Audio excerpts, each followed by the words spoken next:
ಅದಕ್ಕೆ ಒಂದು ಒಳ್ಳೆ ಹ್ಯಾಪನಿಂಗ್ ಲಿರಿಕ್ಸ್ ರೈಟ್ರು ಬೇಕಲ್ಲ. ಸೊ ನಿಮ್ಮೆಲ್ಲ ಪರಿಚಯ, ನೀವು ಕ್ರಿಕೆಟ್ ಆಡ್ತಾ ಇರ್ತೀವಿ, ನಾನು ಕ್ರಿಕೆಟ್ ಆಡ್ತೀವಿ ಅಂತ ಫೋನ್ ಮಾಡ್ತೀನಿ, ಎಲ್ಲಿದ್ದೀರಾ ಅಂತ ಕೇಳ್ತೀನಿ, ಇಲ್ಲ ನಿಮಗೆ ಸ್ವಲ್ಪ ಹೊರಗಡೆ ಇದ್ದೀನಿ ಅಂತ, ಈ ಥರ ಸಾಂಗ್ ಇದೆ, ನಾನು ಏನು ಕೇಳಲ್ಲ, ಓಕೆ ಇಲ್ಲೇ ಅಂತ ಹೇಳ್ತಾರೆ. ಸೊ ಆಮೇಲೆ ಪ್ರೆಸ್ ಮೀಟಲ್ಲಿ ಗೊತ್ತಾಗತ್ತೆ ಇದಕ್ಕೊಂದು ಇನ್ನೊಂದು ಲಿಂಕ್ ಇದೆ. ಅವ್ರು ರಾಯರ್ ಮಠದ ಎದುರುಗಡೆ ಇದ್ರು, ನಾನು ಫೋನ್ ಮಾಡ್ಬೇಕಾರೆ ಅವರೇ ಪ್ರೆಸ್ ಮೀಟಲ್ಲಿ, ಜಗ್ಗೇಶ್ ಸರ್ ನಾವೆಲ್ಲ ಪ್ರೆಸ್ ಮೀಟ್ ಮಾಡುವಾಗ ಅವ್ರು ಹೇಳೋದು, ನಾನು ನಿಮ್ಮ ಕಾಲ್ ಬರೋರು ಈಗ ರಾಯರ್ ಮಠದ ಎದುರುಗಡೆ ಇದೆ, ಅದಕ್ಕೆ ನಾನು ಏನು ಇದು ಮಾಡೋಕ್ಕೆ ಹೋಗಿಲ್ಲ, ನೀವು ಓಕೆ ಅಂತ ಹೇಳಿದೆ ಅಂತೇಳಿ. ಸೊ ನಾಗಾರ್ಜುನ್ ಶರ್ಮಾ ತಿರ್ಗಾ ಜಾಯ್ನ್ ಆಗ್ತಾರೆ.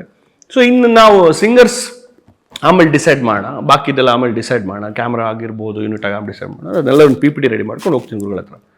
ಗುರುಗಳು ಹೋಗಿದ ತಕ್ಷಣ ನೋಡ್ತಾರೆ, ಏನೂ ಕೇಳಲ್ಲ, ನೀವು ಮಾಡ್ತಾ ಇದ್ದಾರೆ ಒಳ್ಳೇದಾಗಲಿ, ನನ್ನಿಂದ ಏನಾಗಬೇಕು ಕೇಳ್ತಾರೆ, ಇಷ್ಟೇ ಕೇಳಿ, ನನ್ನಿಂದ ನಿಮ್ಗೆ ಯಾವ ರೀತಿ ಸಹಾಯಬೇಕು ಎಲ್ಲ ರೀತಿ ಕೊಡ್ತೀನಿ.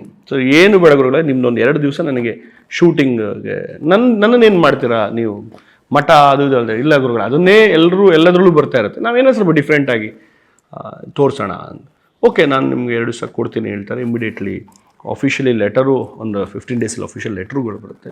ಸೊ ಇವತ್ತು ಅದು ಟೀಸರ್ ಲಾಂಚ್ ಆಗಿ ಎಲ್ಲರ ಮುಂದೆ ಇದೆ.